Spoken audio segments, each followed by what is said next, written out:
What's up, everybody? Welcome back to another episode of the Thruline podcast. I'm Jay Larson here, jlarsoncomedy.com, Jay Larson Comedy on Facebook, Twitter, Instagram. Facebook, it's Jay Larson. Yeah, it is Jay Larson Comedy. We have a new Facebook fan page, Jay Larson Comedy. So go over there. I know there's a Thruline podcast fan page as well. You can go subscribe over there and be a part of the community if you like to be community oriented. I myself am. What is our date today? Are we the 20th? I think we're the 20th of June. My gosh. I hope everyone out there had a great Father's Day. I had a fantastic Father's Day. We went to a park. We played Frisbee. I'll tell you, playing Frisbee with your kids is maybe one of the greatest things in the world. For me, if you don't picnic, okay, let me tell you what's amazing about picnicking. You're sitting on a blanket. It's outside. Maybe you're in some shade. Find the shade. You can go in the sun, and then you retreat to the shade. You know, usually at a park, there's going to be a good breeze coming through. There's other people. You're interacting. I love it. I love doing it. It's one of my favorite things in the world. Having a picnic. I feel like people don't have picnics anymore. I think for us, over at the Larson household, we are trying to do more things that, one, are just cost less money, for sure. And two, we're doing stuff that's just connecting us as people.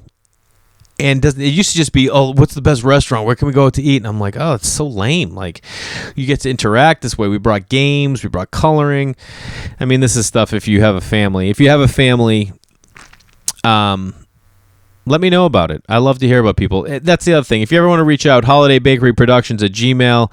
A lot of you guys DM me on Instagram. Some of you DM me on Facebook. Some of you email. Thank you for the emails for those of you out there.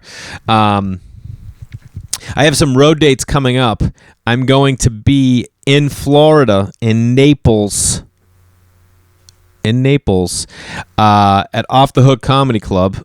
I know that's a crazy name, but I'll be posting about it soon.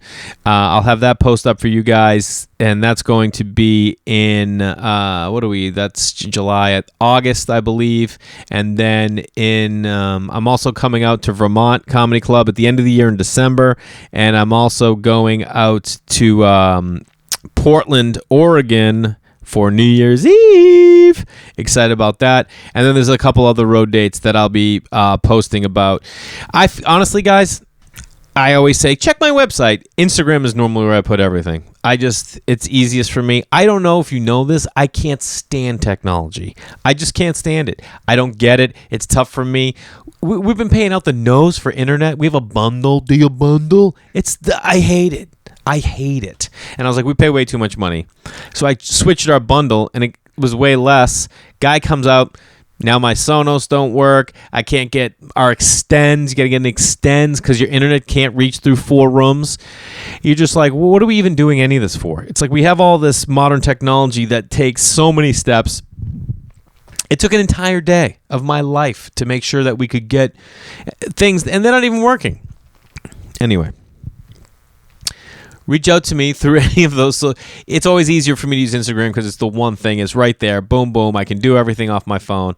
And I'm trying to limit my phone time as much as possible because I like the stuff around. I like this. I like stuff I can touch. I like things I can feel. Internet is just this weird thing. And I know it's where everything is, and I'm doing my best. You see it. But reach out to me, email me, and get on the Thruline fan page on Facebook and comment with other people. And hit me up if there's things. Someone said to me, hey, I like that you do those little intros now because you're talking more to us. And I'm like, yeah, I like doing this. And so much so that I think I'm going to launch one that's just me. And some of you are like, oh, boy. Other of you is like, yeah, I'd like that. So if there's things you want me to talk about, or if you have questions, hit me up. Email me, DM me, be like, hey, what about this? And I'll write you back, and I'll make a note of it, and I'll talk about it a little bit on here. Anyway, it's great to have you guys here. I love this guest we got this week. If you ever watched Undateable, which was on, I don't know, maybe 3 years ago, they did the 3rd season live, which I thought was one of the ballsiest things ever done. And I love that show because so many funny comedians on it, good friends, guys I love like Brent Moore and Chris D'Elia. And this week's guest, Rick Glassman, he's also in that great movie, A Futile and Stupid Gesture, about the making of Caddyshack. And he's got a great podcast. He's had some great guests, the Take Your Shoes Off podcast. And he's had Seth Green. He's had Blake Griffin. He's got some really great guests. So go over there and check him out. As always, check us out, iTunes, YouTube, wherever you're listening to this podcast. Make sure you rate, review, you subscribe, and tell your friends about it. If we put an Instagram post up, share it or tag a friend in a comment that you think fits what we're talking about. It's the only way we grow, and we can do it together. So please enjoy this week's episode with one of my favorite people, Rick Glassman.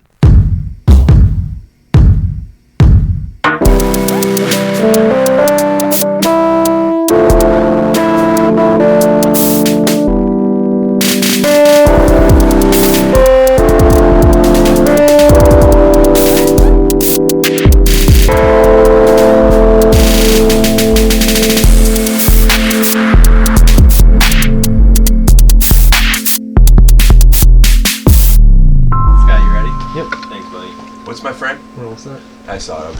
I'm good. What's my frame?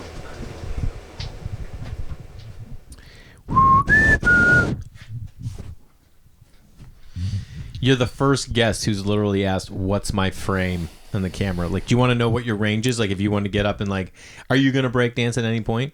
No. But you do dance. Yeah. Yeah. Everyone dances. Look, I said to you when you walked in, look at you. You have the frame of like a professional athlete. You know what I mean? Uh-huh. Thanks. How far did you go in basketball? Oh, I didn't even start playing basketball until 10th grade. So But were you playing other sports? No, I was playing Magic, The Gathering, and like taking cooking classes and stuff. I was taking cooking classes? Yeah. You cook? I mean, I cook like I dance. If you were to watch me cook, you'd be like, "Oh, you have rhythm," but it's not. I'm not going to start a restaurant, you know? Yeah. Well, I didn't think you took a couple cooking classes and all of a sudden you're making like a beurre blanc sauce on the side. Yeah, I could make a beurre blanc, but how do you make a beurre blanc? It's butter, cream, parsley, lemon juice, white wine, olive oil, and a little sugar. Didn't think he'd get it. Yeah, I made all that up. No, it's close. I don't know. I don't know. I didn't make it up. I think the cream might be off, but definitely white wine, lemon, butter. Sure. I don't fucking know.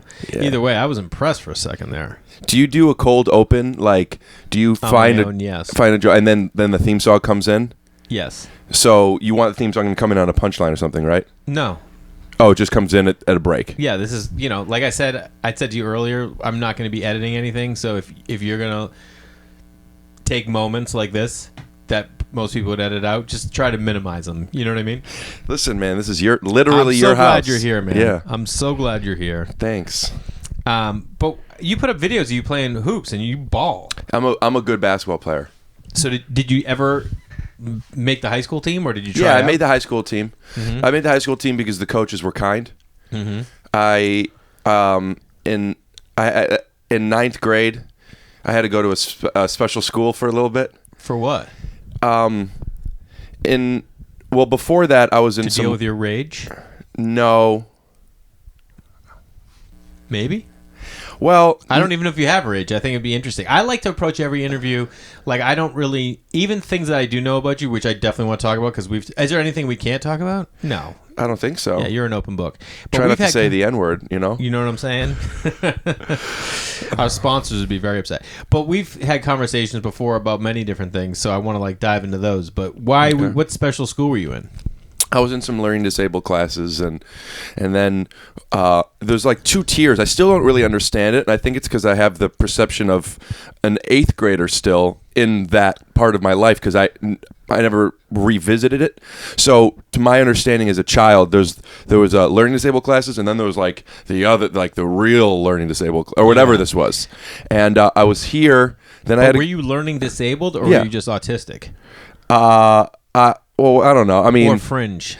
Learning disabled is such a broad term. I know. That's why I'm asking. So, was it learning disabled? Were you because I feel like a disability in learning would be dyslexic or, like that. I feel like is a learning disability. Well, I mean, this is kind of a bigger conversation that none of us want to get into. We just started. But I will say, as far as learning disability is, public schools teach the curriculum that they teach, and it works to the masses 100%. And there are people for many different reasons that aren't on that frequency and needs special attention. Yes. That to me is what I think of as a learning disability. Someone that needs to see the numbers, not hear them, or whatever the thing may be. I love that, because for me, and I definitely don't think I have a learning disability, but I'm like a hands-on learner, and I can learn so much better through interaction, like project-based learning. Okay, I feel like it would be something that I would really like thrive at. Like project-based learning is like you would build a boat over the course of a month, and you would learn math, history, you'd learn it all in the idea of like connecting it to something. Does your audience know that Jay builds all the furniture in the house, and the beds and the desks and the tables? Do people know that you're a builder? They know, yeah. Okay. Like I built this set, you know what I mean? And I it's nothing. It's just something I was able to do, Yeah. But yeah, I love that stuff. And I think it not only is it fun to build, it personalizes for me creativity wise, it inspires me. You can take your shoes off. I didn't want to put the foot Are on you that. only going to take one shoe off? Well, I was putting a foot up, and I didn't want to put the shoe on your couch. Well, or chair. Yeah, I don't want to put on your couch or your chair. Are you also furniture disabled? No. You can't tell FD? different furniture? No. But while we're at it, I will go ahead and plug my podcast, which happens to be called Take Your Shoes Off with Rick Glassman. So, I'm not a hypocrite. I'm not just doing it in my home. No. I mean, I appreciate it. And great sock company. Bamba, I'm actually also trying to get a Bamba sponsorship. I don't need them to pay me. Just send me socks. There's nothing like putting on a fresh, crisp pair of Bamba socks. I don't have it like a commercial written for it. No. Yeah. But they're also a one-for-one company. Yeah. Yeah, which is pretty cool. Yeah. Every time you buy a pair of Bamba socks, they feed a family of 4. No, that's not true. And this is... Well, that's probably why you don't get the sponsorship. Well, every time you buy a pair, they give a pair to homeless, because I think homeless shelters, the number one thing they need are socks. Yes. But when you don't have to buy socks, you get to spend that money on food. There you go. And that's you're right. Yeah. All right. Well, thanks for having me, man. Brought to you from Jay Larson and Rick. Yeah. So basketball, you made So I went. team. So I went. So you grew out outside of Cleveland. Yeah. Outside of Cleveland, I was in this certain class in 8th grade. Ultimately, I would have to spend my high school in this weird class unless I went to PEP, which is the school I went to, Positive Education Program. Mm-hmm. And you go in, if you could make it out of there, you could make it anywhere. It's kind of like getting laughs in the OR at the Comedy Store. You're good. Late night, son. So at PEP is where there were some like kids that were like, it was like a tougher area than I was used to. And in a tough area, you got cool basketball players. I think that's how it works. At least that was my understanding in Cleveland. The closer you get to Cleveland, the better the basketball players are, Okay. And I started playing basketball, kind of. I was wearing my khakis, and I didn't know what I was doing, but like I was introduced to the sport as not as a, I guess at that age. And when I went back to high school in 9th grade, a couple of guys said, "You play basketball?" And I felt like my in to friends and acceptance. And I got like addicted to it. And I got okay, but that's where I got confident. Is that your mentality, though, that when you find interest in things, you completely immerse yourself in it? Yeah, I get very, very focused for good and for bad.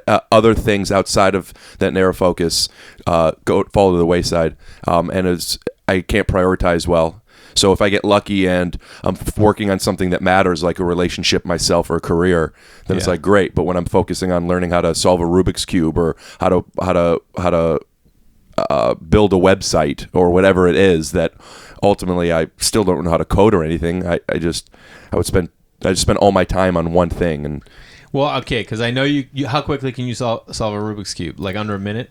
I have solved under a minute. I'm around 70 to 80 seconds. And what's the world record?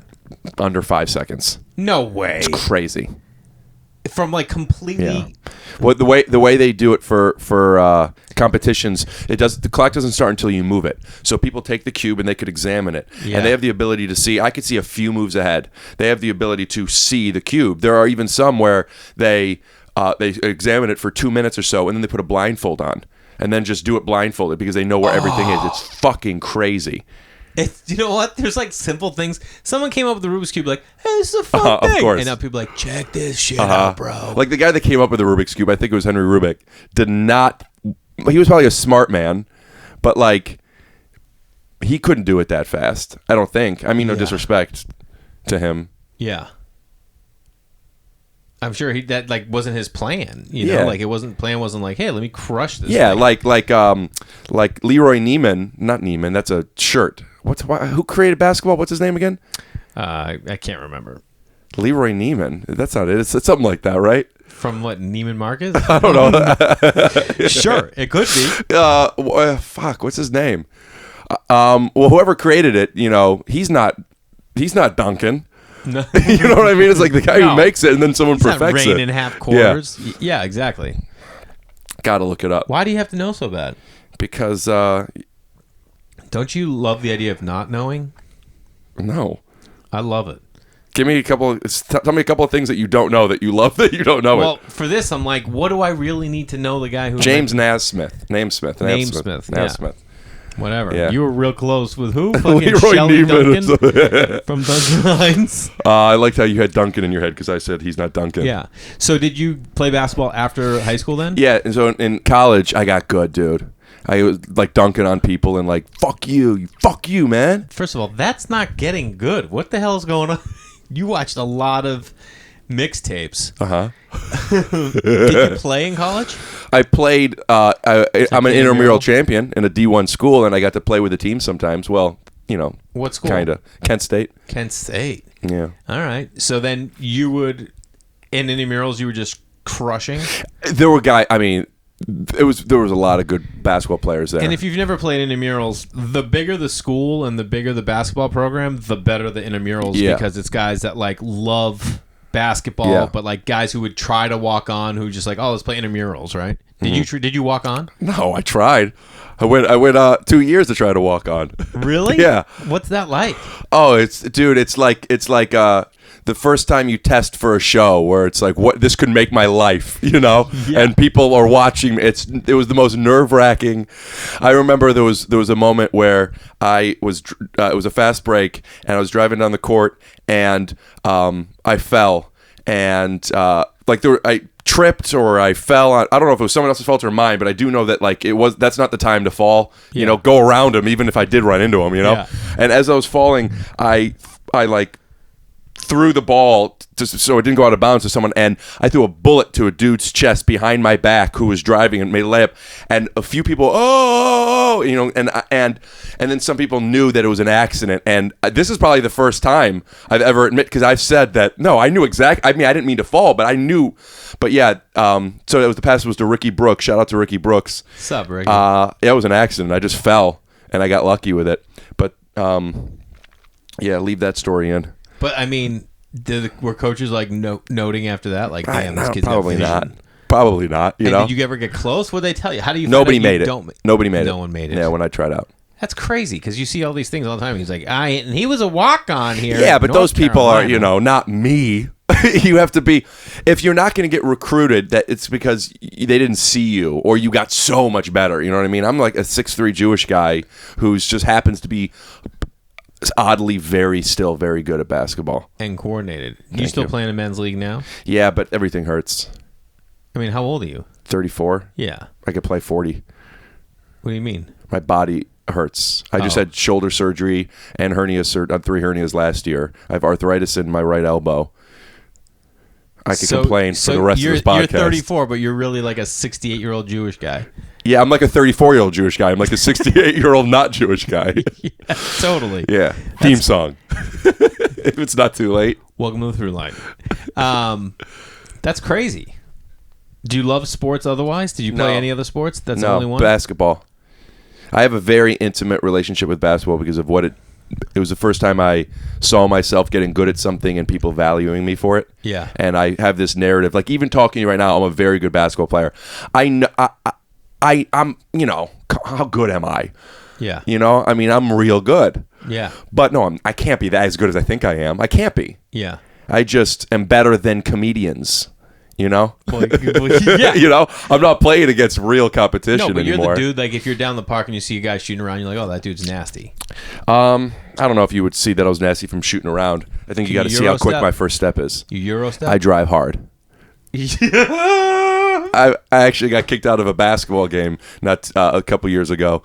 I'm back in it, but my old boss kicked me out of a basketball game because some of the guys, he had to send me an email that was saying some of these guys that have been in this game for 20 plus years don't even show up when you're playing, and I'm not kicking you out, but maybe just for the rest of the year. Was it because you would fucking do shit and be like, fuck you, son? I would be too aggressive, playing aggressive, talking aggressive.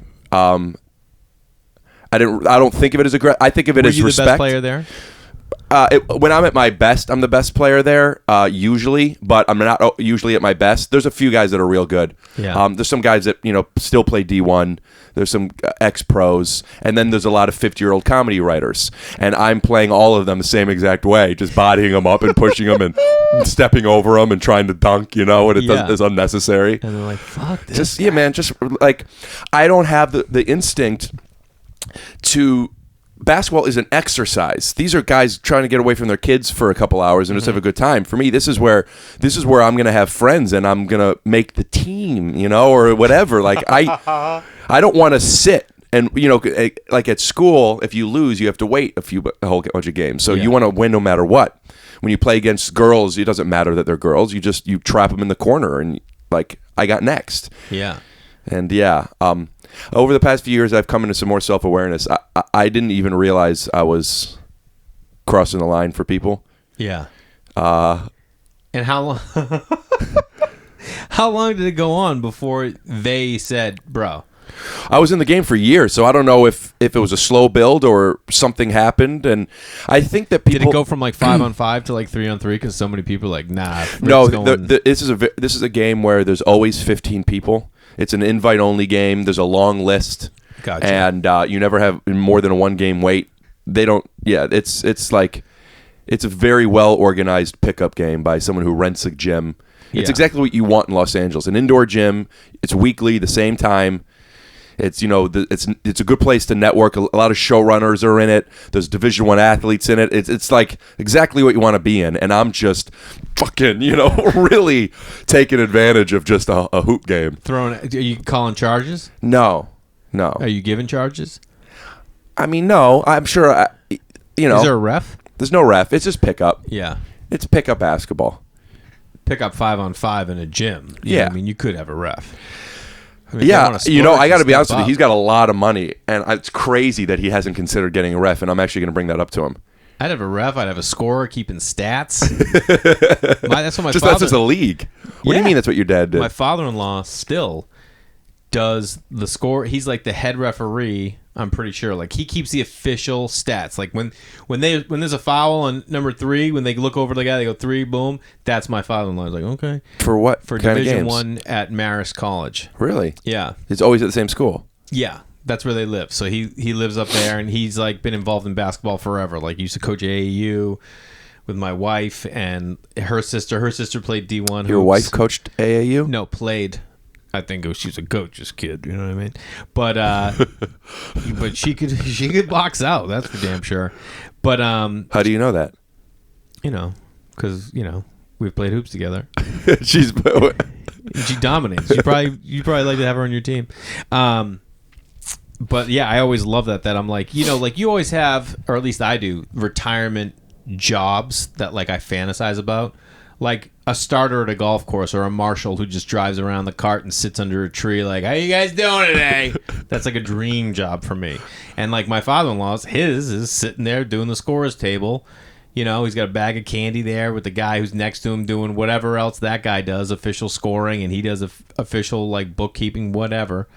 And I'm like, oh yeah.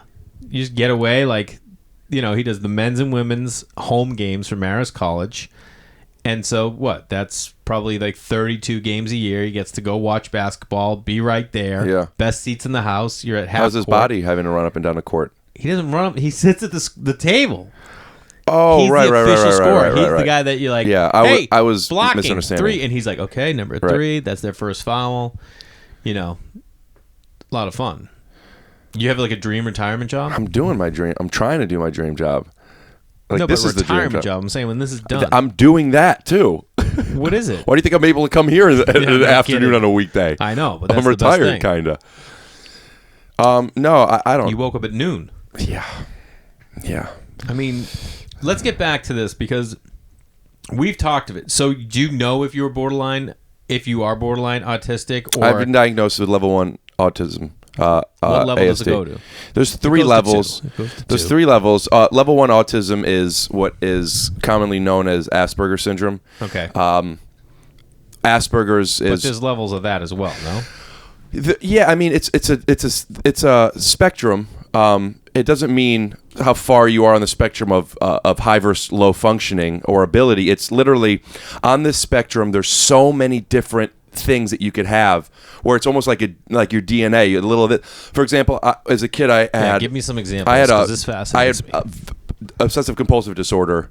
A lot of people say, "Oh, I'm so OCD." Because it's like, okay. Because you're moving stuff. Yeah, I mean, there's something to that. That's Yeah. probably from the same wiring of the brain. But like as a kid, it was it took me 5 minutes to get my socks on because it doesn't feel right, and I have to just do stuff and all the rituals I would have and the compulsions and the. So what were some other rituals? I don't love talking about them. Okay. That was one of them.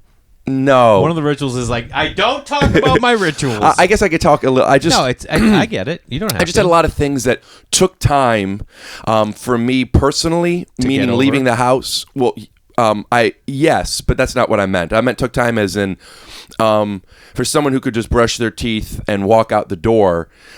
There was a lot of steps and counting into the brushing, what I had to do, how it felt with the turning the sink on and off. When I left the door, it had to be a certain door. I had to leave it a certain way.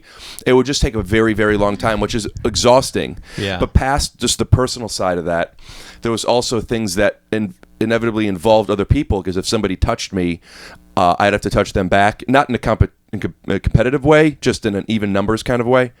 I get that. And I used to skip. I would have to do that a lot, and I didn't want people to see it, so I'd have to come up with narratives of why I was doing that.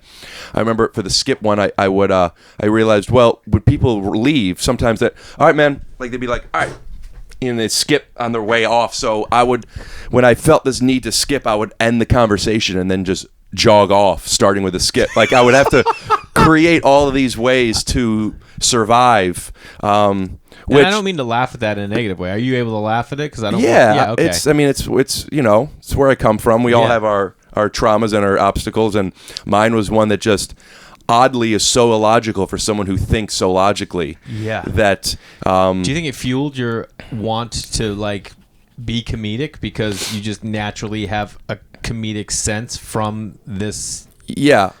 So 2 things. One, my family is very, very funny. No, I don't see that at all. I don't. I'm just kidding. Your family. You follow me on Instagram, oh, right? Oh my god, they're crazy funniest, funny. Yes. I always thought that moms and dads were funny.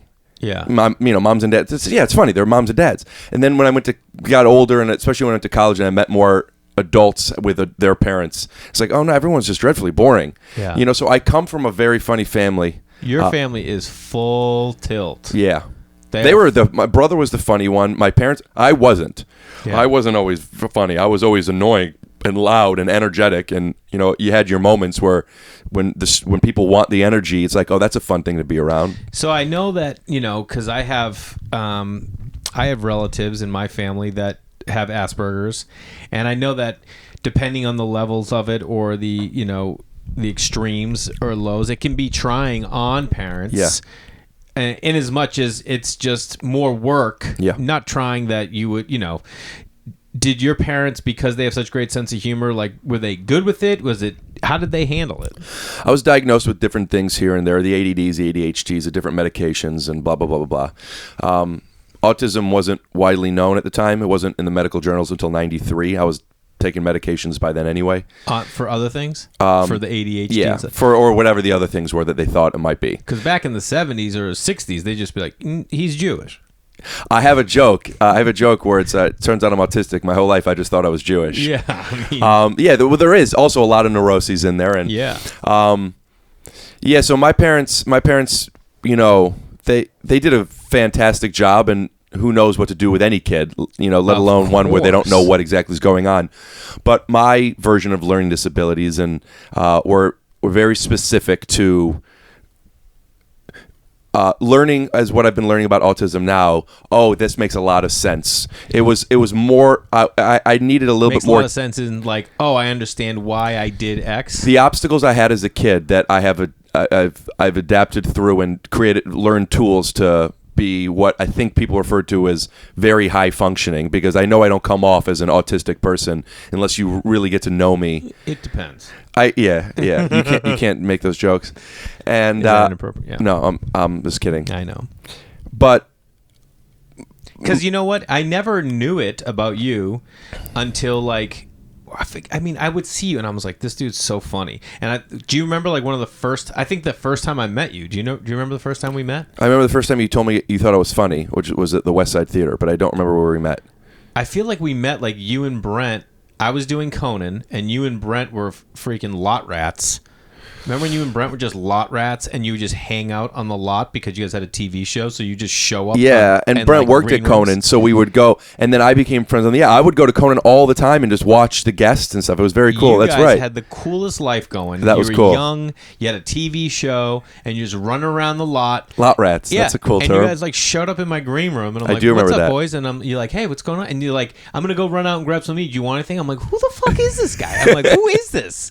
And then like, Brent's like, you don't know Rick? I'm like, I that's like one of my first memories. I don't know if it's the first time we met, but it was the first time that I was like, who is this guy? You just were so comfortable in being who you were and being in place, like you were comfortable being in a place that I didn't think you belonged. I was like, this is my green room. What the hell are you doing in here? I'm sorry. No, I loved it. I love people that are able to make themselves. One of the first things I ever realized about my wife that like I loved is like when we would go to someone else's house for like a dinner party or a function, whatever, she would immediately start helping and be in the kitchen, and she'd be like cleaning or cooking or serving, and I was just like, how are you making yourself so at home? And it just became this thing about her I love, that she was able to be okay with not knowing these people and just getting involved, My brother's best friend was a year older than him, 3 years older than me. And when you're 12, 15 is cool, right? It's the best, dude. So not only was this guy just built in cool because he was on the football team and he was strong, he was also older than me, and you look up to that. And I remember he used to come over, and Matt, my brother and his friend are both named Matt, but nobody invited Matt over. He just would sometimes come in the house, didn't knock, just come in the house, hello, and he would go to the fridge and get some. And I always thought that familiarity was so cool. Not only he was confident, he was comfortable. He trusted that we were comfortable with him, 100%. And that's my earliest memory of that feeling. And I think I don't know if that's because Matt walked into the house, but I connect so strongly with what you're saying. I think everyone does. Now that you're saying that. Well, so was your house the house that like friends could just come in through the front door? Probably. I mean, if they felt that way. Any house is if they feel that way, I think. That's 100% true. But my house was like I never did that at my friend's house. I'd always knock on the door. And this was a part of me growing up. I never felt like I belonged anywhere. I always did my thing, and I always had friends, and I always had a group. But why did you feel you belonged if you had your friends and you were included? It just wasn't my thing. It just wasn't... I don't know. I just always felt like I was imposing, or like I just would knock. I wouldn't just, I just wouldn't do that. But my house was the one that I would just leave. The front door was always open. Screen door was shut. And like everyone just came in and out. My mom was like, oh, hey, boys. And everyone just kind of like rolled in and out of my house. And I loved that. And to this day, I love friends that like pop by. Like just recently, a dad at the school that the kids go to, they have kids in the same grades or classrooms as my kids, and he just like I was like happened to be out front, and he was like driving by. He's like, hey, we thought this was your house, and I'm like, oh, what are you guys doing? They're like, no, we're just driving around. I'm like, oh, come on in. I'm like, dude, I love Poppins, bro. You always pop in my house. I go, we ride our bike by your house all the time. He goes, why don't you stop in? I go, I don't know, but now I know. And like, dude, anytime. I think it's like a sitcom thing too. Like, remember characters on a sitcom who would just like show up at Of course. like what was it? Growing Pains, like the Skip. Who was their friend? Boner. Boner would just show up and like get in the house. I love kids that would just go into a fridge and like get food. Yeah. Like, God, how much confidence do you have? I feel that when you go into somebody's home and they offer you something to drink, like your wife did. Yeah. Although I really wanted the caffeine, so I asked for the tea. But it's You got very specific about what you asked for. yeah. Well, I know what I want, Yeah. and I find that when a host is a host, they like to be that. Does that make sense? Yes. And this is such a small thing, and I don't think I'm doing anybody a favor, but if I do want a drink, that was nice of me to let them be a host. I don't mean that. I don't mean that as in like points for me. I just mean that like it's definitely I'm not taking anything away. Because I love when people come, hey, do you want something? Yeah, can I have a little bit of this? It's like, great. Look what value I have to give you. I like when people want stuff when they come into my place. 100%. But I never have looked at it like that. And I love that you take that perspective because it's true. People want to feel like needed and they want to help out. Otherwise, they wouldn't suggest it. Yeah. I love that. Well, intention could be argued and it's different from person to person. But there's definitely a point in that where we want to be a help. Yeah. And, if someone said, hey, come on in, do you want a drink or can we just get going? I would probably be like, oh, I don't think they want to give me a drink. I get that. Yeah, yeah. But, hey, do you want the tour? I don't think she minds making the tea. No, you know? Exactly. Which, by the way, again, thank you so much. Yeah, well, I mean, I know she was actually a little annoyed about it. Did a good job hiding it. She did. She hides it well. She has you to make sure you throw in my fucking face. Yeah, exactly. Sorry to step on your 9-year joke. Do that again? Nope. We're going to go right... They can hear it. Okay. Well, she's been dealing...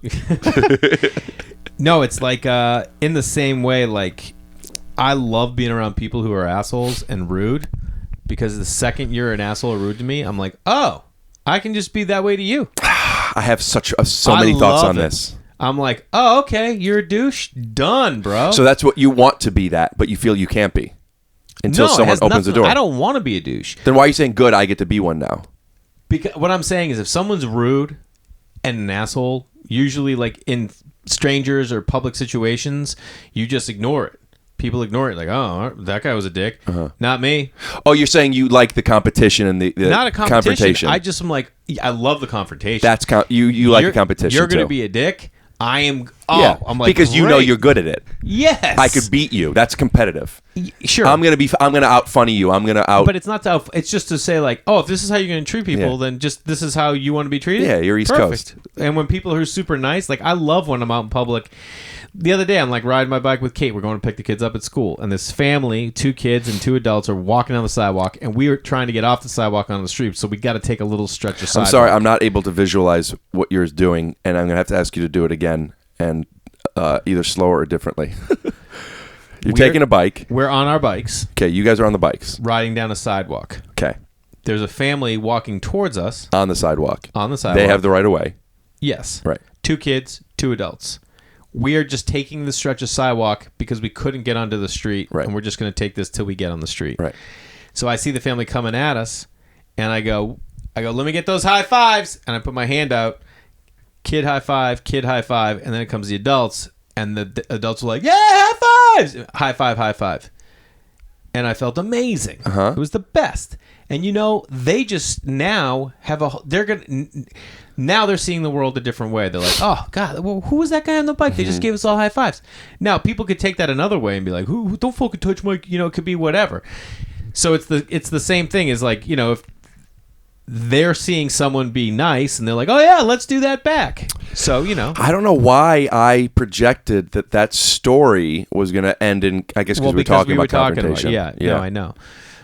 But I'm just saying it's a similar thing. Yeah. Is, if you're nice to the world, hopefully the world will be nice back. Chris Rock says that when somebody's on a car is pulled over to the side of the road and the car's broken down, people don't want to help. They just drive by. People.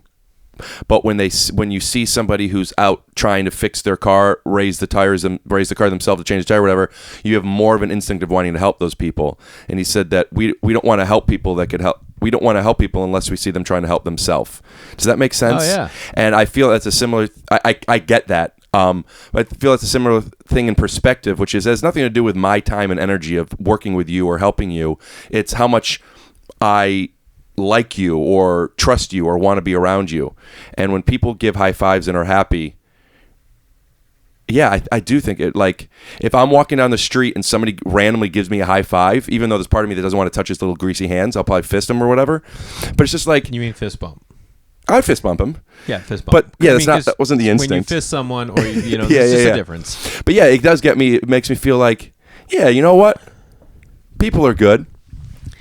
That's what I'm saying. But then so people when are bad. People are bad. I have the same. I want to step up. Like the other day when a guy, ripped through an intersection and didn't use a turn and cut me off. I'm gonna follow that guy for a little bit and tailgate him. What if he gave you one of these? Oh, I have no problem. You give me hey, sorry, man.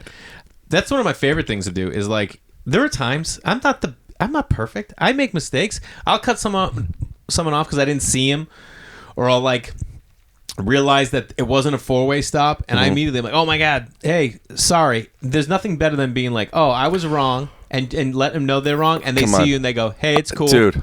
Versus when you go, hey, I'm wrong, and they're still going are you a fucking idiot? And you're I'm apologizing. I was wrong. What do you need me to do? The amount that I go from when someone does something wrong to me and they don't wave, how mad I am, and then once they wave, how much I want to invite them over for dinner, like that. The change of how I feel about them. Today, I turned out of my street and I turned right, and I am not at full acceleration yet, and I was going to go into the other lane, and I a little late looked, and I swerved back into mine, but the other person wasn't sure, so they had to go like this, and that was my fault. Come up to a red light, and he's in front of me, but he goes to the lane over because I think he anticipated he wanted to go window to window with me. Yeah. And as I was pulling up to him, I saw him through the window getting one of these, and I lowered my window, and I said that was my bad. I wasn't going fast enough, and he, don't even worry about it, as if he wasn't picking the lane and doing one of these first. Yeah. But yeah. But of course, because I love that. You know what I like to do a lot too? I'll be driving down the highway, I see something that I like, and I'll roll my window down. I was driving down to San Diego and I saw this guy in this. I don't know if you like cars at all. Do you like cars? I don't know. I'm not educated, but sure. I'm not. I just like cars. I like design of cars. I like how they look. And the new Volvos this year across the board, station wagons, SUV, 4-door, 2-door, they're gorgeous. I just love the lines on them. And this dude had the station wagon and he had it tricked. And I'm driving down to San Diego and we're going 25 miles an hour, and I pulled up next to him and I was like, roll your window down. And the guy rolled his window down. I'm like, dude, I love that car, man. Do you love it? He's like, I love it, bro. We're driving down so dangerous. the freeway. You know what I mean? And you're just I just feel lately we're so ready to only mention the negative to people and not mention the positive. We'll show the positive online, but when we're talking Yelp reviews or how often do you go to a restaurant and have a really good experience and grab the manager and be like, hey, I just want to let you know this was amazing. Do it all the time. Learn that from my mom. But I know that's right. Whenever I do it, I think of my mom. But yeah. I did it recently at a place, and I go, we were done eating, and I said, hey, can I see the manager? And they were like, yeah, is everything okay? I'm like, yeah, everything's great. So I'm waiting. The manager comes over. She's like, hey, is everything okay? I'm like, yeah, I just want to let you know, our waitress, it was amazing. She was so upbeat, great personality, so accommodating. It just made our meal awesome. And I just want to let you know she's doing a great job. She's like, that's so great to hear. Yeah. She goes, will you wait here a second? I go, yeah. She leaves, comes back with 2 gift cards, and she's like, hey, next time you coming in, the kids' meals are on us. And I was like, oh, thanks so much. That's why I do it. Boom. It wasn't. But then there was how many times have you been to In-N-Out Burger? A lot. Have you ever had a bad experience? No. Never. Every time I go there, they're just everyone's doing their job. Everyone's sweet. I think they're known for that too. I think they get health benefits or something. They're pretty selective and they do a great job, and people like their jobs there. Yeah, I said to my wife one day, I'm like, why are we not telling the manager how great they are here? Because every time we come to this one spot, and I'm like, that's you know what I mean? I've never done that at In-N-Out. Well, I usually do it if it's about one interact. I do it for a server or customer service. Yeah. Rep. Well, what did you learn from your mom, and when did you notice her doing that? My mom is what do your parents do? Is love. What do they do? My mom sells perfume. My dad grew up. He had restaurants. Really? And now he sells area rugs. That's why I was noticing that I could get you. I wanted to get you a pad. Oh, I know. The first thing he does, he looks at my. I always look at it right. I feel if there's there's a little movement. Like, yeah, it's fine. It's just not perfect, you know. Yeah. I don't want anything to be perfect. Well, then I won't get you a pad because the ones we have at Marshall Carpet and Tile are perfect. That's his? Marshall Rug Gallery, yeah. And that's where? Outside of Cleveland? Northeast Ohio. And how many you got? One. And he had what kind of restaurants were they before? Sports Bar and Grills. Flo and Eddie's was the restaurant. They were so cool. My dad, it was the first time I'd ever seen they had TVs at every booth. Like the little white 13-inch Zenith televisions. Oh, yeah. And they were good, man. And my dad, before that, his dad was partnered in a hotel, and Bill Lambier was drafted by the Cavaliers, and the Cavs were practicing, and my dad organized a way of having the Cavs, because it was halfway through, or stay at the hotel sometimes before a practice. Point being, he and Lambier became kind of buddies. Mm-hmm. Lambier went to Detroit. My dad, they were still friends, and my dad, I have amazing pictures of my dad on the benches with these guys. He would go on the planes with them. I remember being in the locker room. I used to call Rick Mahorn the guy with the big boobies, because I remember he would hold me. I could still remember, I was 4, but I remember his boobs. Rodman gave me a Pistons fanny pack. I remember being in the locker room with these guys. Jesus. So my dad is friends with these guys, and he had this great restaurant, and it was they were known for their ribs, and he would do these rib cook-offs, and Lambier and Isaiah Thomas would come, and one of the times Jordan came to it. And no way. Yeah. And how old were you? I wasn't there at all. Yeah. I mean, I was probably born, but like my brother was a ball boy at one of these things with his little red glasses. I could see the picture. I have to imagine he's 10 at the oldest. Glassman with the little red glasses? Yeah, baby. But he had these sports bars, and these, national champion NBA athletes, all-stars, would come sometimes. It's very, very cool. Yeah. How many did he have? He had 3 that he owned and managed. He would drive me to school at 8 in the morning, and he would once or twice a week he would wake me up when he got home. We would get cookies. He would wake me up at 2 in the morning.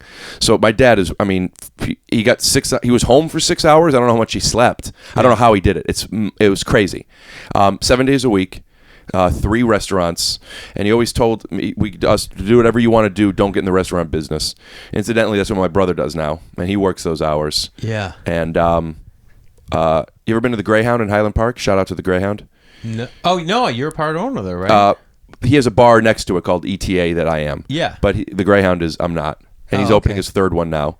And my brother works constantly. Yeah. If I have to wake up before noon, it better be to do a podcast, and I'm going to need some black tea. You know what I'm saying? Yeah. And I don't have that work demanding ethic. about it. Yeah. Yeah. That's crazy. Yeah. Are they all called what's the new one called? The new one that he's opening is going to be the Greyhound or the Greyhound 2 or something like that. And where is that going to be? Glendale. Nice. Yeah. He's opening it now. He's doing a lot of construction. It's very cool. Great work ethic. And how did he get into that? When he moved out here, he moved to LA before I did, and he helped open a lot of restaurants, and he managed a lot of restaurants. This is what he did. He was the general manager at Father's office for a while. Oh, yeah. And he just had a lot of restaurant experience, and he was good at it, and he decided to do it his own. Yeah. And incidentally, it's the Greyhound is a big sports. I mean, it's a huge Dodgers and whatever the Tattenham Cougars or whatever the soccer is. For here? Yeah, no, there's a soccer team that everyone in LA loves. UFC? Soccer. Yeah, I know. United Football Club, the LA Football Club, LAFC? No, it's like Tattenham. Oh, okay, like a Euro League kind of thing, yeah. I don't follow soccer. I don't know wish anything. I could. I loved soccer. I played it growing up. You didn't play soccer? My parents put me in every sport when I was like 8. I kicked it for a minute, but no. All right, so when did you learn this thing from your mom? Right. So I don't know the moment. Right. I just know that my friends, when I do something, I had a saying in high school. I never drank. I had a saying: you booze, you lose; you schmooze, you win. Oh my God. I used to go anywhere. Dairy Queens. I would arm wrestle people for Sundays. I'm oddly a very good arm wrestler. And I would go through drive-thrus and I would do bits. I would get free stuff all over the place. And at the time, the intention was 1, to get the thing free, and 2, to continue this narrative of I'm good at connecting with people quickly. You know.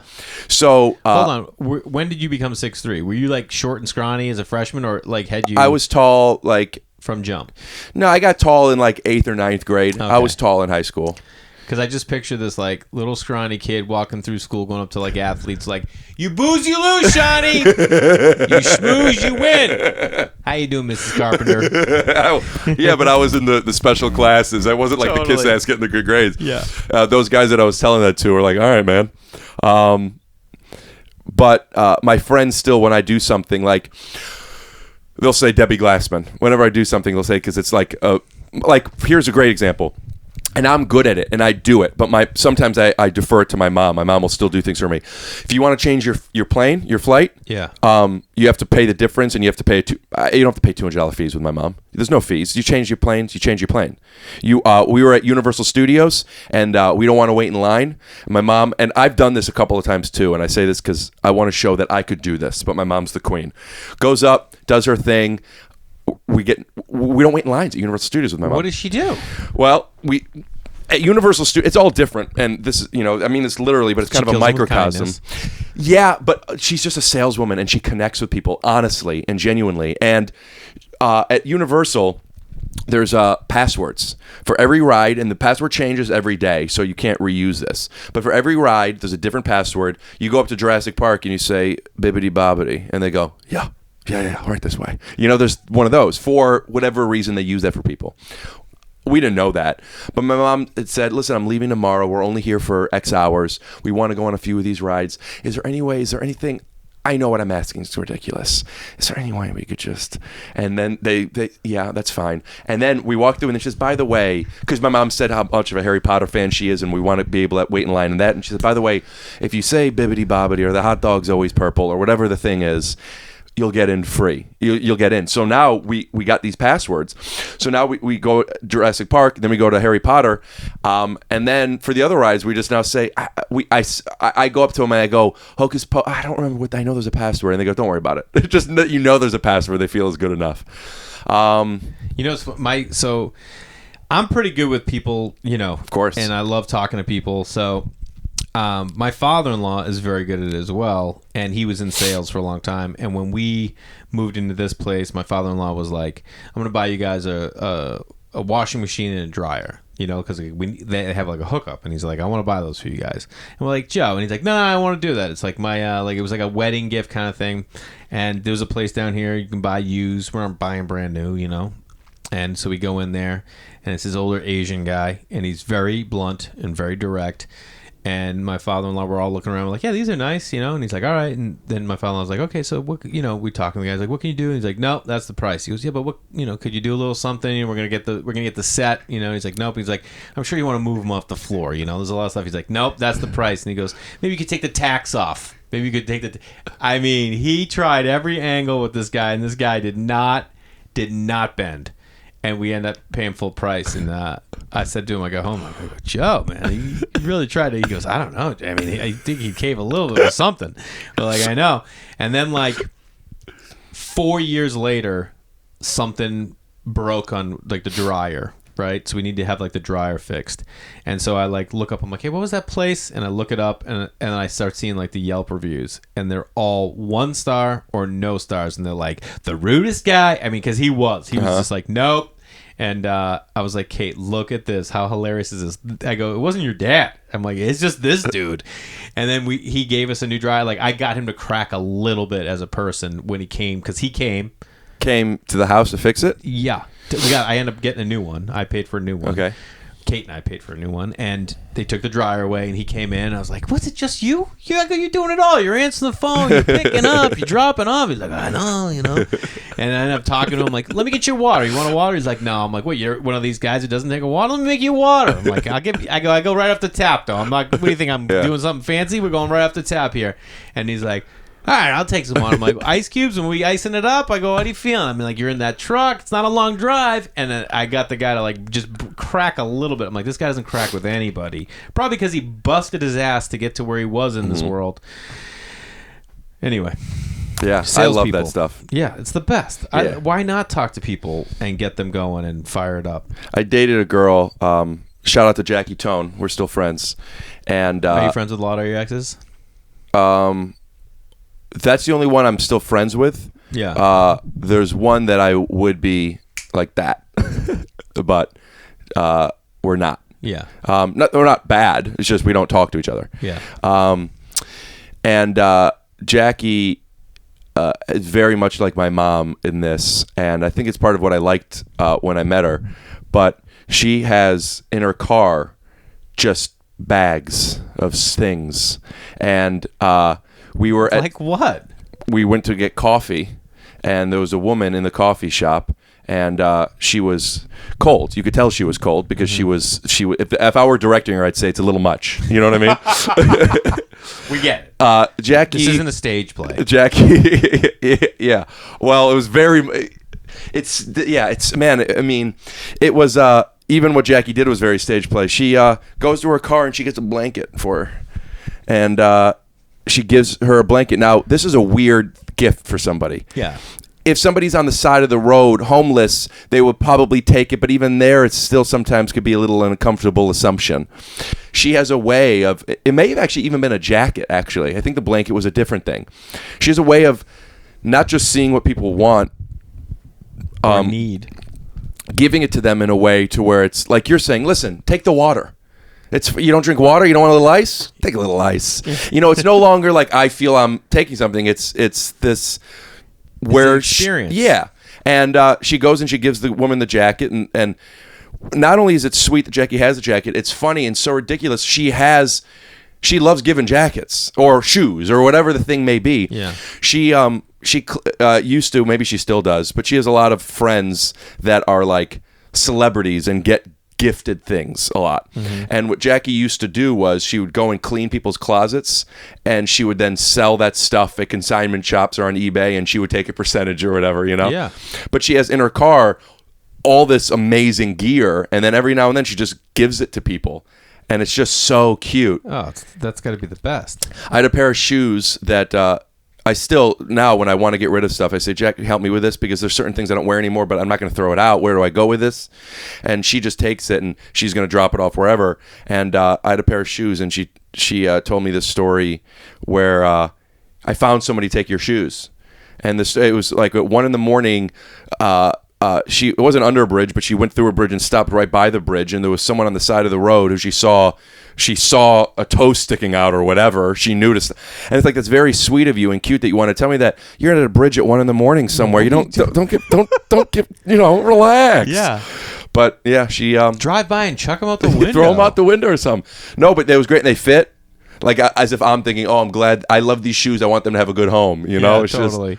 My father-in-law worked for General Mills, so he always have samples.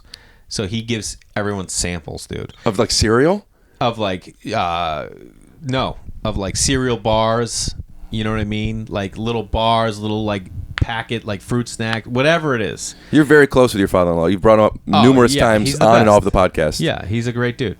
And we always make fun of him because like when he retired, I'm like, yeah, what are you gonna do? How are you gonna get that hookup at Celtics games, Joe? I mean, you don't even have the samples anymore. He's like, oh, Jab, man, Like we went to a Celtics game. He's like, let me call over there because he used to get like little packages. Like he get like 12 games a year or 8 games a year or something like that, and like little gifts. Yeah, he would always give. He goes, well, I know the women in the sales office. I always bring him a sample and stuff like that. And like back in the day, my wife would say that like if they didn't know where her dad was, they would call the bank. Like, hey, is my dad in there? Like, oh yeah, he's right here. Like he would always just like he loves to like hang out at the bank, the post office. My mom loved hanging out at the bank. My mom's always at the Verizon store.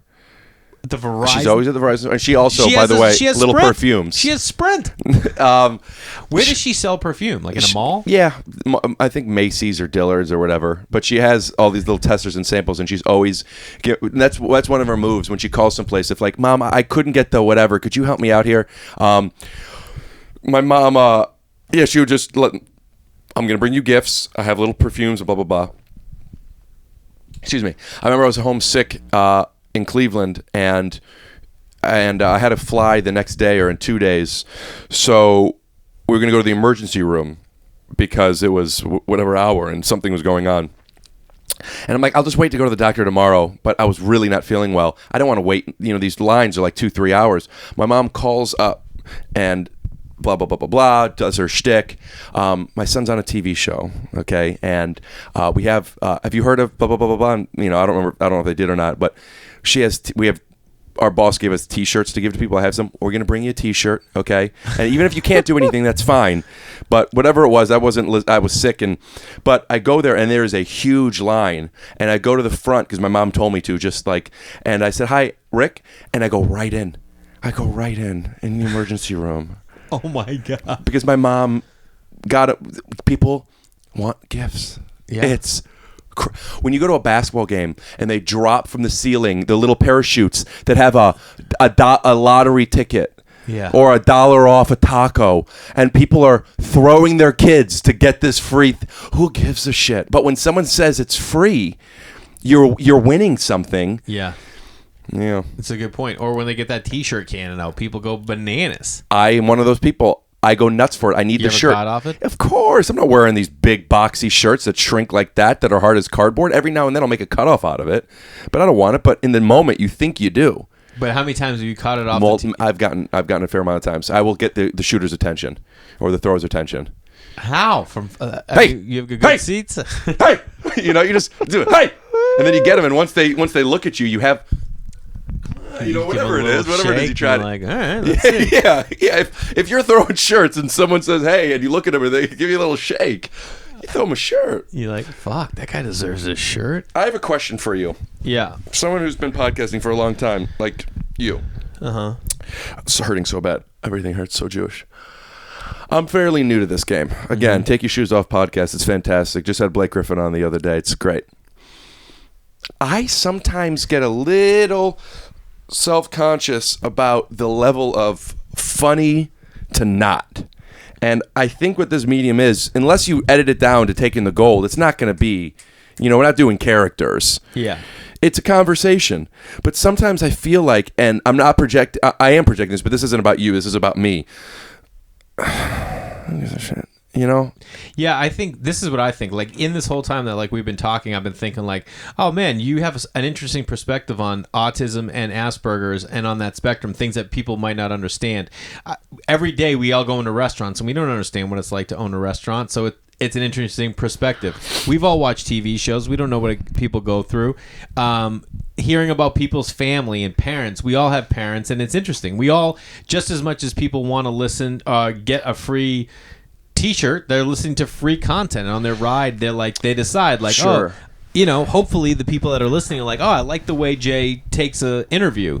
Like when we did the Crab Feast, it was all about stories, and it was always storytelling, and I love that because I'm a storyteller naturally. And when I knew I was going to do my own podcast, I just want to interview people and get to know them better. And initially it was going to be about one thing, and then I changed it, and I realized I'm like, oh, I just like letting the conversation where it goes, and some are going to be funnier than others, and some are going to be serious, and some are gonna have serious moments or funny with and I'm fine with that. That's what I like. I think it should be whatever you want it to be. So I've with this autism diagnosis, I a lot of things in my life that were unrelated were connected through patterns of because I've been given new information. I realized what certain things I had in common based on either the way I was received or what my intention was or what I was unaware of.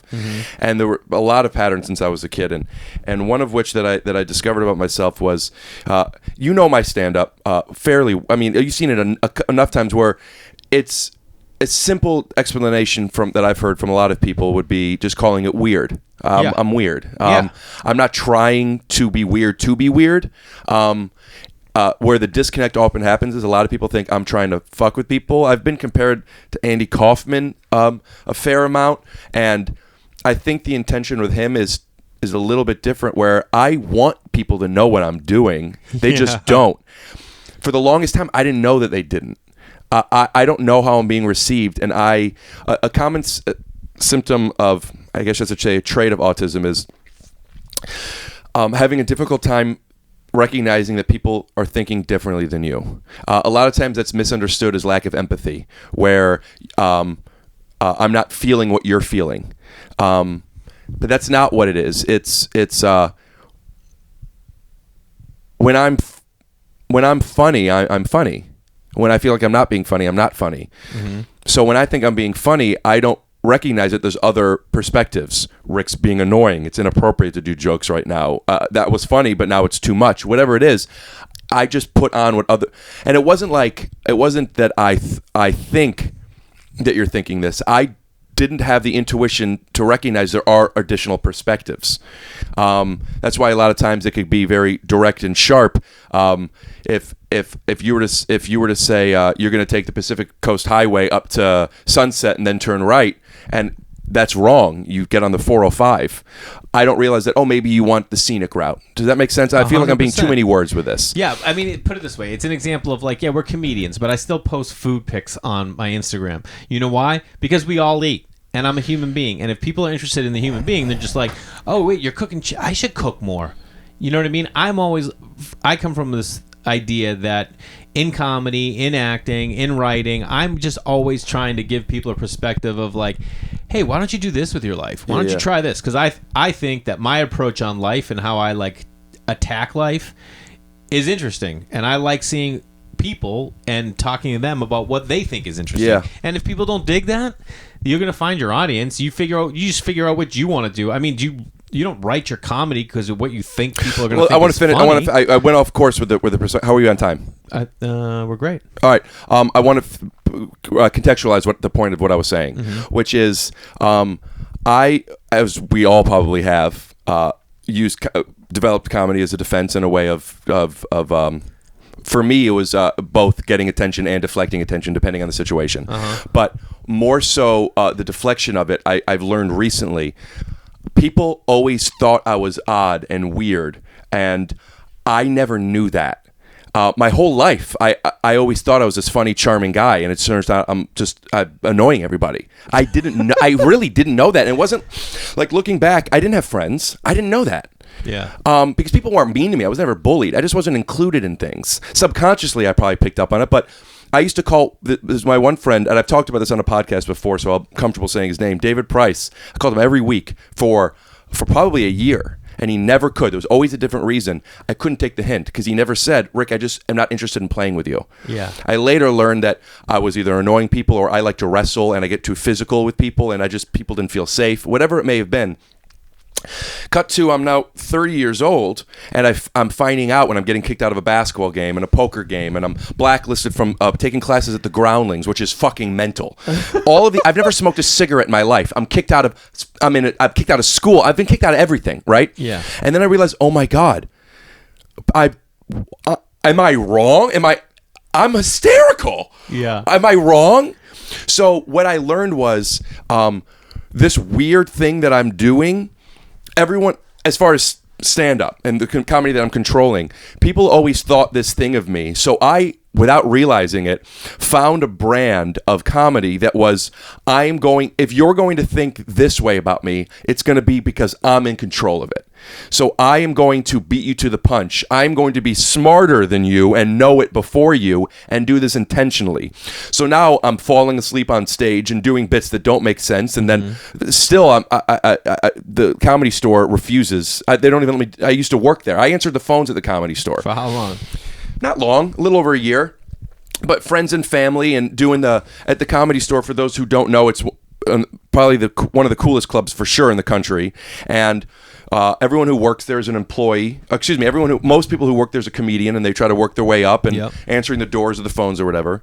And once you work there, you're in the friends and family, where on Monday nights, potluck, you get to perform 3 minutes, and then every now and then they give you a developmental spot. That's where I was always. Now I haven't gotten a spot there unless a comedian booked me in over 2 years. They don't let me do the friends and family. It's just someone knocking. Yeah, it was a squirrel. Point being, I started my stand-up career doing the oddest, weirdest things. I've bombed more than anybody else, and You're great at bombing. I actually have developed accidentally comedy around the intentional bomb, where people know what I'm doing. At least that's the goal. Yeah. It took me a very long time to figure that out, but I still have this opinion about me from a lot of people, including the people who booked that place, that this is what Rick is, this odd guy who's polarizing and we don't know what we're going to get.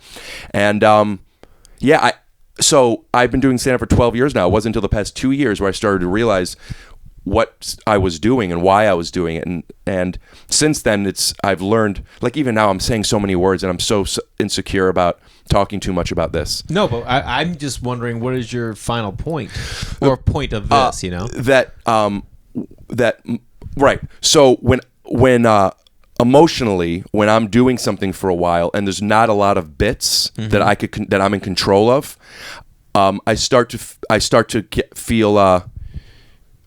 feel uncomfortable because I've developed those bits to control how people feel about me, because when I can't control it, I'm not going to be included. I'm not going to be liked. I'm not going to be wanted. I'm not going to be welcomed. I get that completely. So I do have this thing in me, which I know is annoying, and that's what I have been working on a lot the past few years of, Rick, turn it off. And I would love to. I would love to. Come to my house.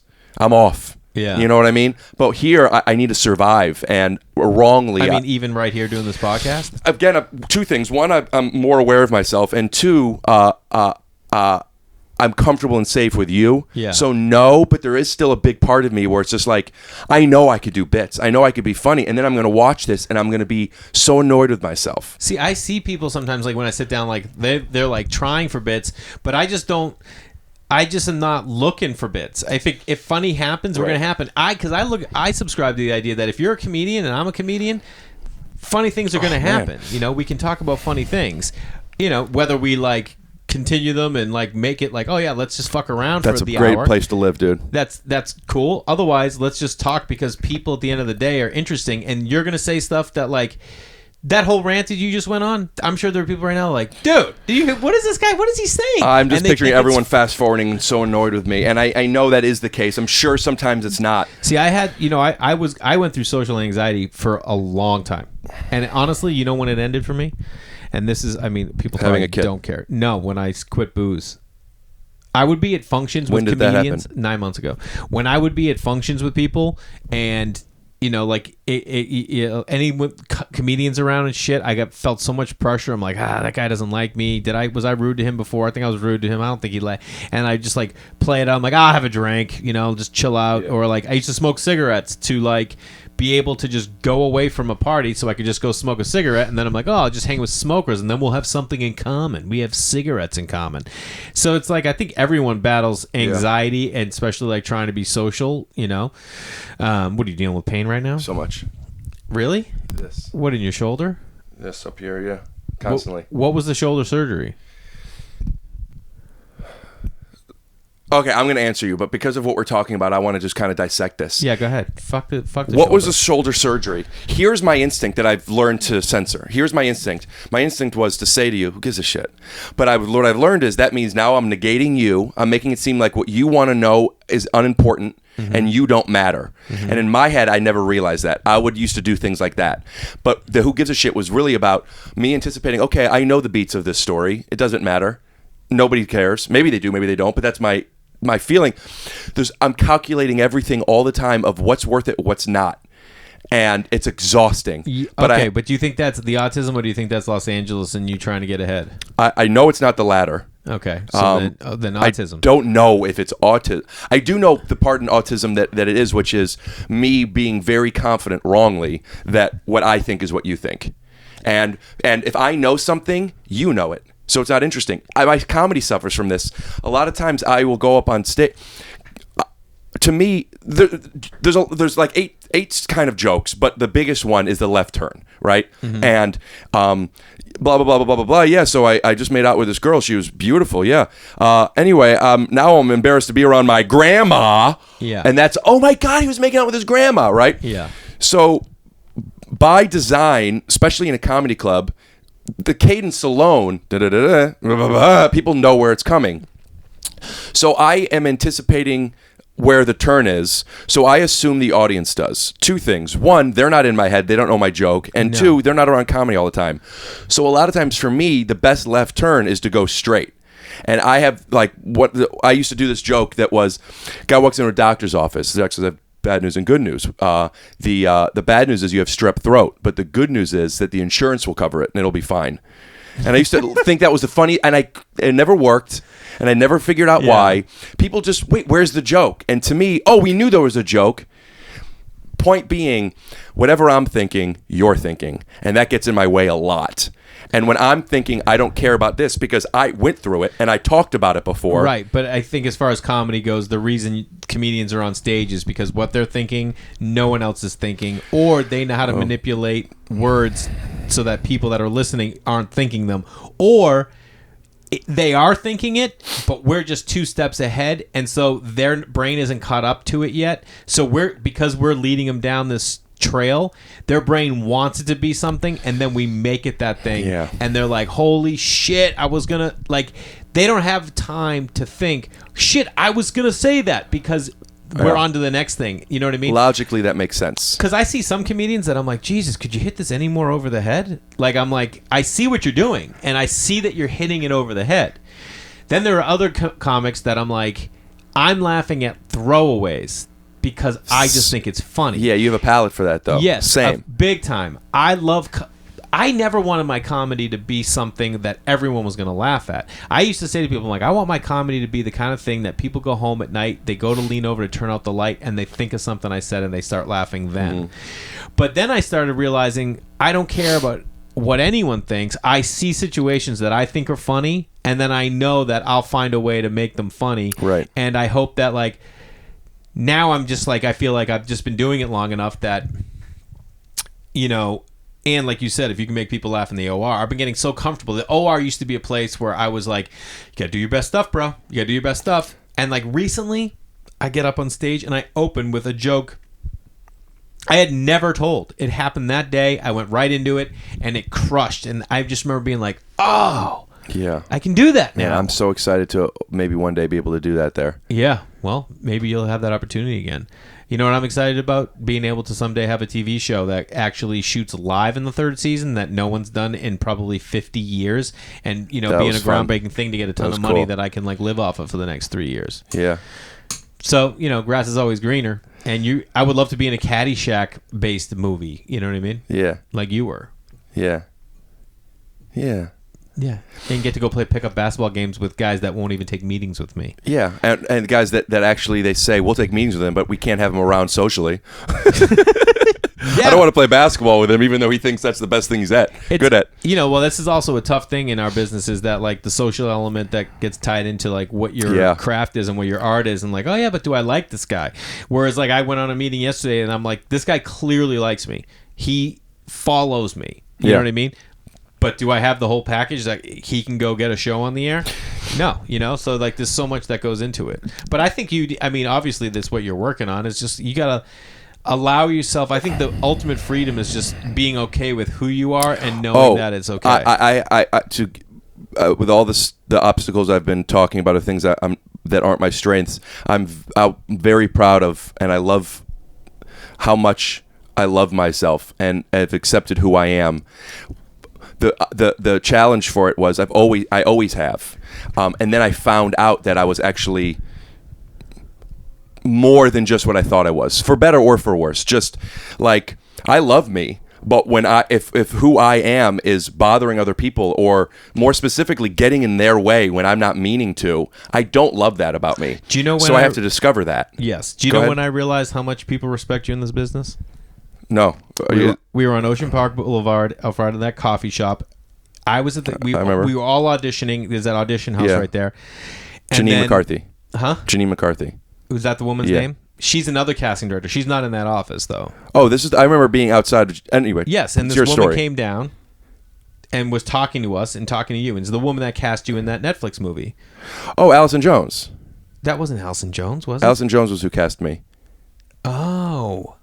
Okay, so it was Allison Jones, who's awesome. I mean, come on. She's the best. Just, I want to say this because people that aren't in this business that's not a household name. But you see Allison Jones' names at the end of major projects. Okay, Golden Girls, Fresh Prince, The Office, Veep, 40-Year-Old Virgin. Curb Your Enthusiasm. Curb Your Enthusiasm, Superbad. I mean, she's... Name it. Yeah, she's unbelievable, and but she's that's been not where her office. Her office is over in Los Feliz. It used to be. Now it doesn't matter. Oh, okay. But she's moved. Okay, either way.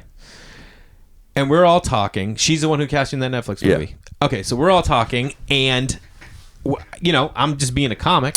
I remember. It wasn't Allison. It was someone who worked on Futile or something. Okay, yeah. Either Sorry, way, go on. I made a joke about you, like making fun of you, like a comedian does.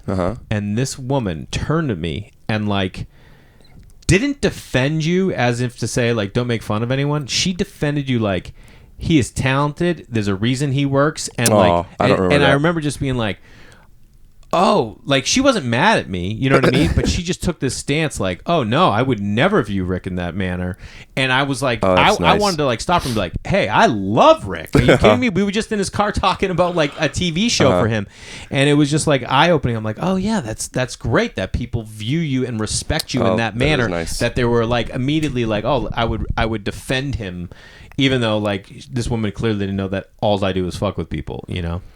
You said about being liked and what that means in this business, and I have I don't know if it's an anecdote because I never remember what anecdote means, but a little story. An anecdote would be something like you booze, you lose, you schmooze, you win. Oh, well then I have something that's a little bigger than an anecdote. Okay, yeah, give it but to not me. as poignant.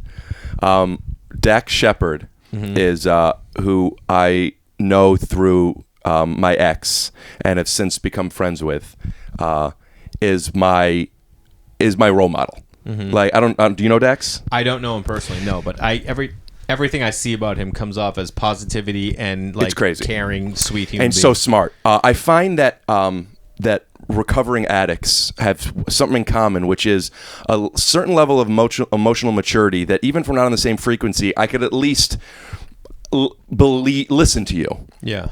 Like these opinions to you, agree or disagree, you have put thought into, and he has that thing going with him too. He's very much into the psychology of relationships and of people and blah blah. But having met him, and this guy who's he's tall, he's alpha, he's successful, he's strong, he's funny, he's quick, he's smart, plus all the emotional maturity stuff. It's like I want to be around this. I love this guy. Yeah. So. He is my go-to guy if I have a question about something that's in this business. Because I don't know if I could talk to my managers or my agents or my friends. There's all conflicting interests, and we're all too close to each other. So when there's something I really want to know and know the truth of, I go to him. And there's been like 4 moments that I've in this business where I've gone to him. One of them was the show Undateable that I was on. That I was not a big part of the show. And the second or third year at the upfronts, when once a year a television show goes to New York, and it's like this big advertisement event, and they present their shows in front of present the shows, yeah. And you fly out there, and it's always seemed like a cool thing. You fly first class, you stay in this hotel. There's events, they take care of you. There's gift bags, blah blah blah. It was always Crystalia and Brent Morin, who were the main two of the show. They would always go, and that's awesome. That's great. But one year they decided to also bring two of the girls, so there could be diversity, and then they also brought another guy. So there's the cast of 7 people. They brought 5 of them. 2 of us, me and my buddy David Finn, didn't go, and my feeling was, so Bill Lawrence, who was the boss of the show, incidentally also the basketball game that I got kicked out of for a little bit, such an amazing dude, sent us an email and said, hey man, that sucks, because it's the network decision. Sucks that this is happening. This is what it is. If you guys, if you fly yourself out here, I'll put you up and I'll make sure you come to all the events and all the things. And he was going to himself pay for that. I didn't want to do that because I felt like I wasn't invited. I felt like bad. I felt like it was a charity. I also very much wanted to experience this as I had been the past 2 years. I want to go to upfronts. I want to see what this thing is like. What do I do? And I called Dax and I talked to him about it. And I don't remember the exact words he said. I know what it made me feel, but the only thing I remember what he said, which was, he said, don't ever raise your hand for anything. Which was, if you want to do something and you're not asked to do it, you don't do it. If you weren't invited to go to this thing, don't go to it. And he said, here's your job. Your job is to show up on time, do your job, and make sure everybody likes you. Now, that wasn't a way of pleasing everybody. Everybody likes you. Totally. That was a way of just do what you're supposed to do so people want you around. And he told a couple of stories that are, I'm sure they're fine to tell, but they're his business. I won't tell. But of stories of his past and his experiences with people, and how in his past he always wanted more. He wanted to get an extra line or renegotiate to get paid a little bit more. And he compared that to somebody else, that one of his best friends who's like, and he said the difference was, that I know now, is that's not likable.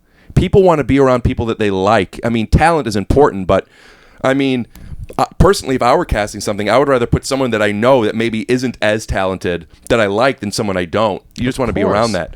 Well, someone broke it down to me one time. They're like, if a director is going to shoot a commercial for 8 days in the Bahamas, does he want to go with his best friend who acts, or does he want to go with this guy who's amazing, who he's just meeting and doesn't know if he's a dick? Right. And I was like, oh, yeah, okay, I get that.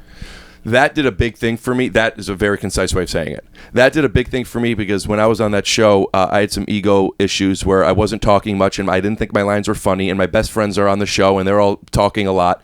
And once he said that, I realized that this what my job is. And it's not to make myself feel valued. My job is to do what they're paying me to do. Yeah. And it was like that, and the shift, and how grateful I am. I was always grateful. I guess I'm being defensive now, but more so, I guess I should say, grateful I am just to have a paycheck and meet people that'll eventually have me in a basketball game or have me do their podcast. They'll do mine, and just develop relationships throughout the way. And the job isn't to do bits and to be funny and to be the best and to be competitive and to show up in New York. It's to just do your lines and be easy. Yeah. And that's not easy for me to do, but recognizing that logically, I have a great instinct and practice of recognizing a little too late, but still now recognizing, oh, Rick, you're trying right now, and you're just sit in the chair, man. You know? Yeah, but I mean, I've had that same thing. Like, I always only wanted to feel like people wanted me there.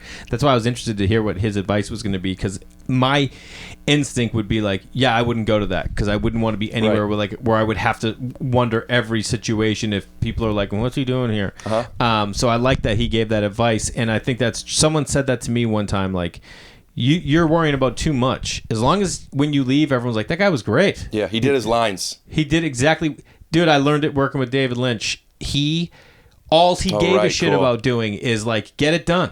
Yeah. Like, just get it done so I can move on, because as long as you're doing your work, it's hard because sometimes the squeaky wheel always gets attention, and you're like, well, if I just do what I'm supposed to do, is anyone going to remember me? And some people, are so high maintenance that they keep getting involved. People because they always on people's minds. Speaking of high maintenance, how would you feel for the last X minutes of this podcast for something a little crazy? I mean, we're already over time. Okay, what would you like to do? Switch chairs. No, so this is my chair. No, this is great. Then we'll finish right on this, and then I'm going to come do your podcast. Yeah, good. Yeah.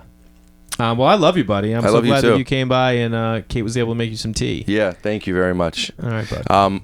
I didn't finish the tea. I got what I needed out of it, but... You don't need to. I don't want you to have too much caffeine. Great. Perfect. My question, though. Yes. Do I pour it in the sink and not ever see it? Yeah, what do you want to do? She's not going to care. Okay. You don't want to walk in and be like, how was that tea that I slaved over? Good, I had 2 sips. No, she wouldn't care. Are you allowed to say slaved over? I feel like that's a thing you're not allowed to say anymore. You could say slave. You can't say slaved over, I feel like. You can slave over things.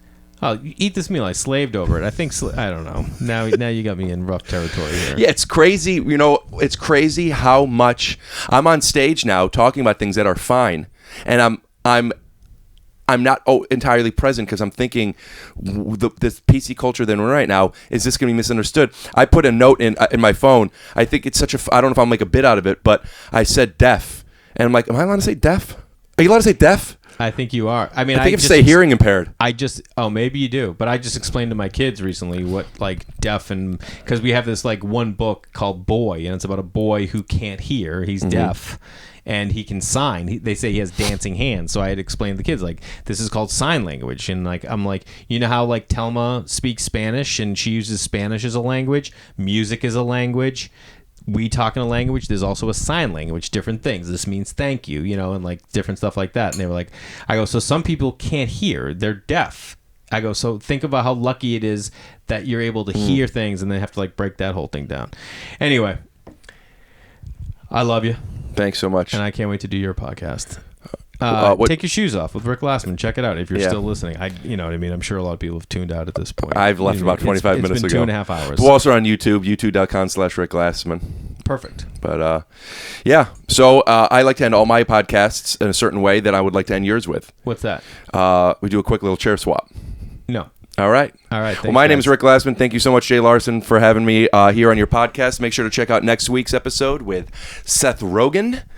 Is it really? For you, I was setting up for you. Oh yeah, no, that's not gonna happen. I don't know who next is, but we get some great guests coming up. Okay. All right. Thanks, bud. Do you do the thing now where music plays and credits go up? Yes, of course.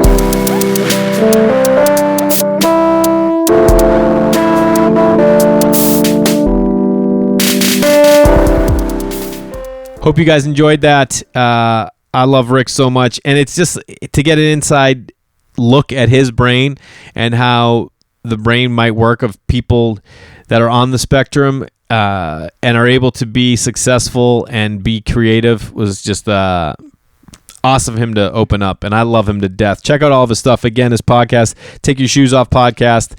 Follow him at Rick Glassman on Instagram, and check out A Futile and Stupid Gesture because he's great in it, and I love him. I love you guys as well. Please keep interacting and reaching out, and I'll see you next week.